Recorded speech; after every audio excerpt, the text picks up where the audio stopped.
السلام عليكم ورحمة الله. يلا نرسم صورة.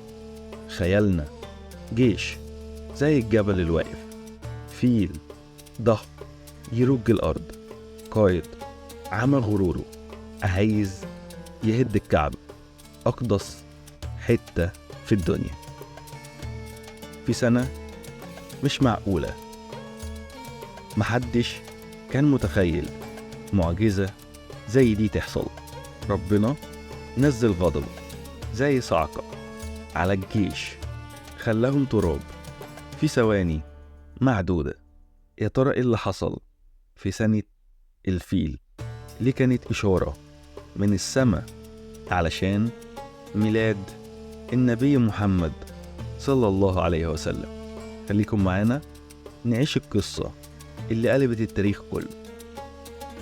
يلا نفهم سوا. جزيرة العرب زمان قبل ما النبي يتولد صلى الله عليه وسلم، الدنيا كانت زحمة، كان في فوضى، قبائل دايما بتتخانق، وحروب من غير نهاية، وجهل بيعمل كل حتى القلوب. ناس بتعبد التماثيل، حجارة وخشب، ويسموها آلهة، يحطوها في بيوتهم وفي معابدهم كمان. وناس تعبد النار، وفي ناس تعبد النجوم، كلهم تايهين خالص في عتمة تقيلة كاحلة.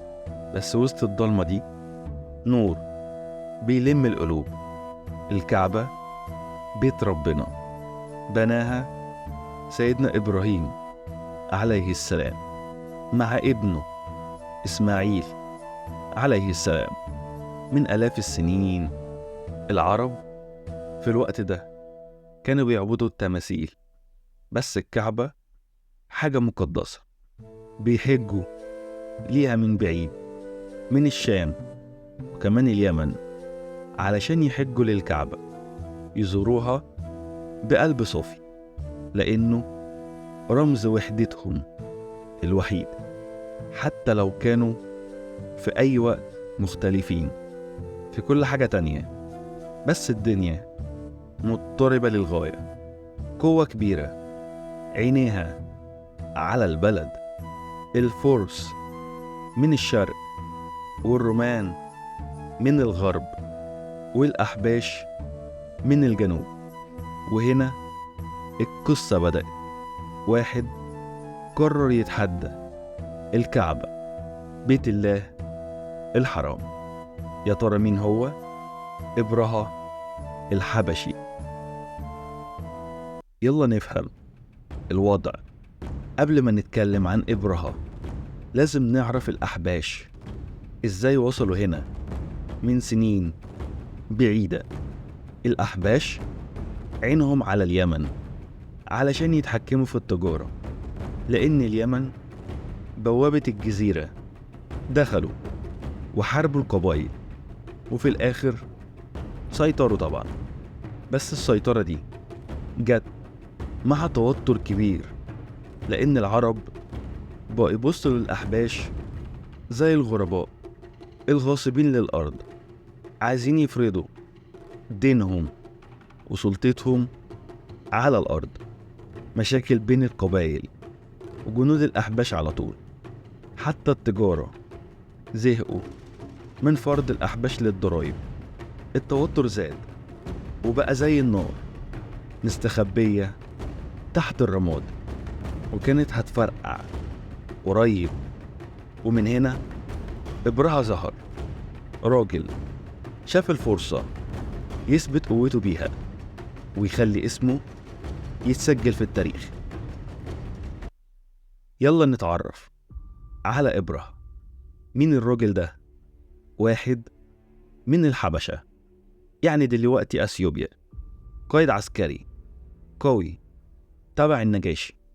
النجاشي ده ملك الحبشة الكبير، كان دماغه زي الحديد بس طموحه اسود. لما سيطروا على اليمن إبرهة لقى الفرصة، راح خان النجاشي ومسك حكم اليمن، وبقى هو الكل في الكل، محدش يقوله لأ. بس اليمن ما كانتش كفاية، عايز قوة أكبر ونفوذ يهز الدنيا. قرر يعمل اللي محدش يتخيله، ينافس الكعبة بيت الله الحرام. بنى كنيسة ضخمة في صنعاء سماها القليس. تخيلوا معايا، مبنى مليان بالذهب والفضة وأعمدة رخام وبيلمع زي كسور الرمام بالظبط. في الوقت ده قال أنا هغير التاريخ، العرب هيسيبوا الكعبة وييجوا يحجوا هنا. بس العرب مش هبل، الكعبة مش مجرد مكان، ده تاريخهم وأصلهم، محدش هيسيبها أبدا مهما كان. اللي بناه كان فخم. اللي جنن هنا إبرهة واحد من بني كنانة، دخل القليس واستهزأ بيه، كأن العرب بيقولوا له انت وبنيانك ما تسووش جنب الكعبة العظيمة شيء. إبرهة حس بالإهانة، كرامته اتكسرت، وراح في وقتها قرر قرار خطير: أنا ههد الكعبة وأخلي العرب يندموا. بدأ يجهز للحرب، جمع جيش رهيب، العرب ما شافوش زيه. آلاف الجنود مدربين ومعاهم أسلحة تقيلة، والأهم فيل. تخيلوا معايا، حيوان بالضخامة دي يدمر كل حاجة وبيمشي بيهز الأرض. فيل ضخم يخوف، الناس بتبص مذهولة بخوف في قلبها. العرب ما شافوش فيل قبل كده، حسوه زي أسطورة. خطة إبرهة كانت واضحة: يطلع شمال اليمن، يدمر كل قبيلة في طريقه لحد ما يوصل لمكة، يهد الكعبة حجر حجر. الجيش اتحرك بسرعة، الكرة بقت بتقع واحدة ورا التانية. العرب حاولوا يقاوموا، بس مين يقدر يقف قدام جيش بالحجم ده، قدام فيل ضخم زي ده؟ أهل مكة خافوا، الكعبة في خطر، هتتدمر ولا إيه؟ إبرهة وصل الطائف، والناس هناك خافت على نفسها. قالوا يا إبرهة إحنا مش ضدك، هنوريك طريق مكة. وفعلا إبرهة كمل طريقه، وكمان معاه دليل من الطائف. لما قرب من مكة جنوده بدأوا يسرقوا كل حاجة، الجمال، المواشي، حتى الأكل والمية. ومن الحاجات اللي اتسرقت إبل عبد المطلب جد النبي محمد صلى الله عليه وسلم. عبد المطلب كان زعيم قريش، راجل حكيم عنده هيبة ووقار، الناس كانت بتبصله زي الأب والقائد اللي بيثقوا فيه.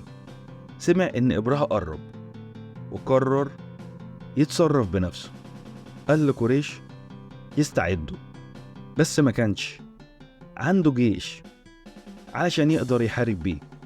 بدل ما يستسلم قرر يروح يقابل إبرهة بنفسه.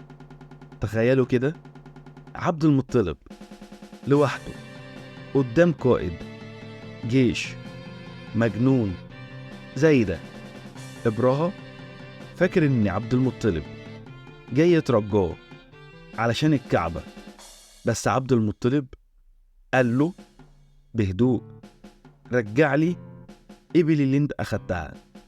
إبرهة ضحك وقال له أنا جاي عشان أهد الكعبة، وانت جاي بتكلمني عن الإبل؟ عبد المطلب بنظرة مليانة إيمان، رد وقال: أنا رب الإبل، أما البيت ليه رب يحميه. الكلام ده نزل على إبراهيم زي الصعقة، حس إن فيه حاجة مش طبيعية، بس غروره خلاه يضحك وقال: محدش هيحمي الكعبة مني. عبد المطلب رجع مكة وقال للناس: سيبوا المدينة واطلعوا على الجبل. كان عنده يقين إن ربنا مش هيسيب الكعبة.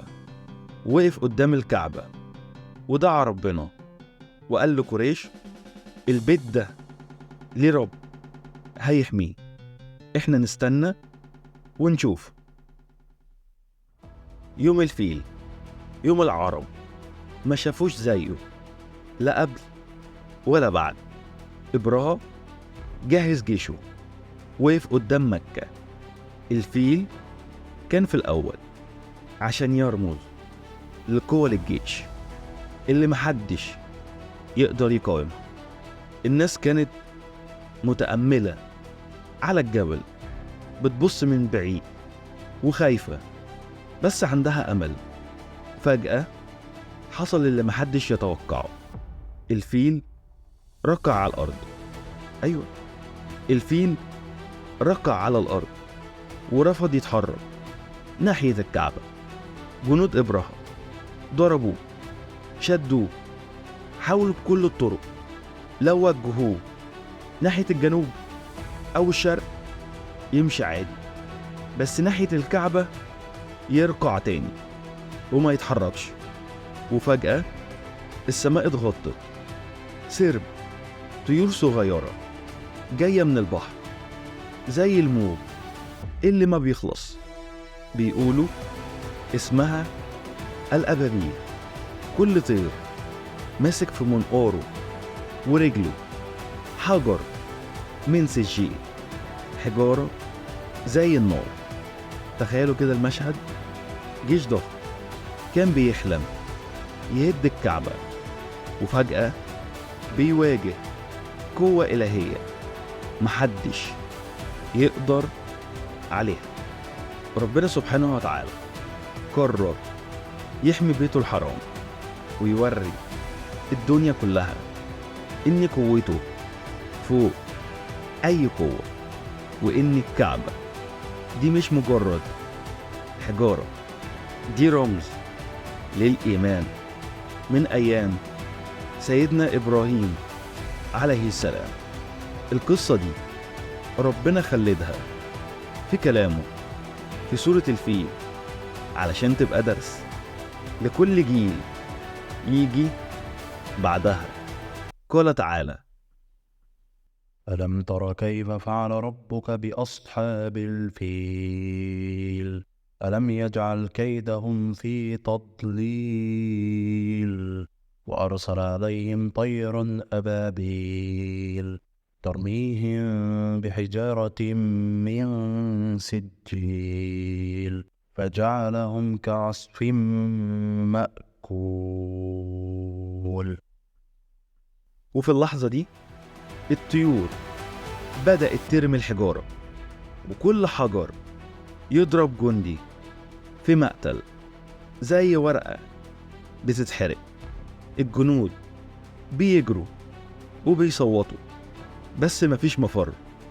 الحجارة كانت زي الرصاص، بتقطع الأجسام وبتخلي الجيش ينهار في ثواني. إبراهيم نفسه اللي كان فاكر إن هيخلي العرب يعبدوه زي إله، لقى نفسه في وسط الكارثة وحاول يهرب بس الحجارة لحقته. بيقولوا جسمه بدأ بالانهيار زي ما العذاب بياكله وهو عايش. كل خطوة لليمن كان بيخطيها كانت عذاب وهزيمة. الراجل اللي كان بيفتخر بجيشه وفيله بقى زي الشبح وجسمه متقطع وروحه طبعا مكسورة. لما وصل اليمن كان خلاص بيموت. الناس هناك اللي كانوا خايفين منه بقوا يبصوله بذهول ونظرة الشفقة. إبراهيم مات في عذاب من غير ما يحقق ولا حلم من أحلامه.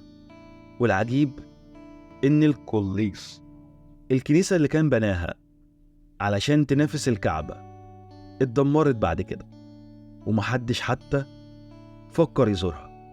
زي ما ربنا قال في القرآن: كيدهم بقى في تضليل، خطتهم راحت هباء، وإبرها بقى عبرة لكل واحد يفكر يتحدى ربنا. لما الجيش اتدمر، الناس في مكة نزلت من الجبل مش مصدقة إيه اللي شافته ده. الكعبة لسه واقفة ولا حجر اتحرك منها. العرب كلهم من آخر الجزيرة بدأوا يتكلموا عن المعجزة دي. القبائل البعيدة جت تزور مكة علشان تشوف البيت اللي ربنا حماه.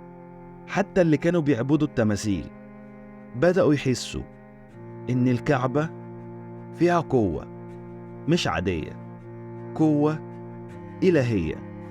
الخبر ده وصل للفرس والروم، وكلهم بقوا يبصوا لمكة بنظرة احترام وخوف.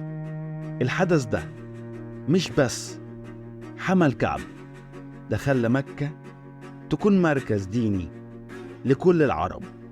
عبد المطلب زعيمهم بقى رمز للإيمان والثبات كمان.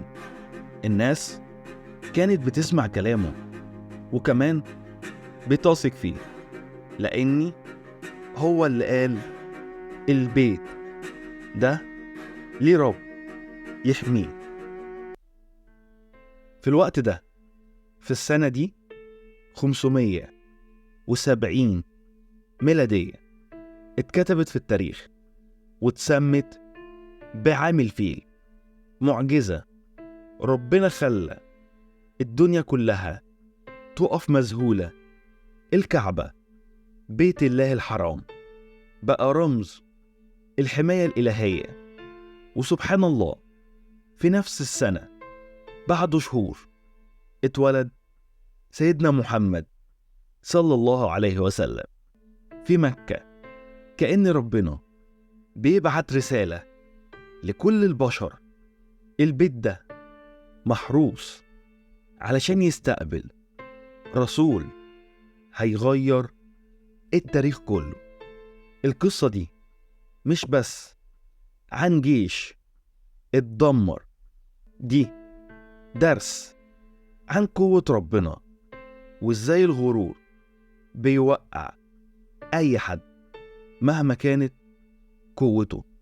وكمان بداية لرحلة النبي محمد صلى الله عليه وسلم اللي هتبقى نور للدنيا. شكرا لكل اللي كان معايا. في الحلقة اللي جاية هنقرب من الأصل الطيب عبد الله وآمنة، النور اللي جه قبل مولد النبي محمد صلى الله عليه وسلم. استنوني في حلقة جديدة من سلسلة محمد رسول الله.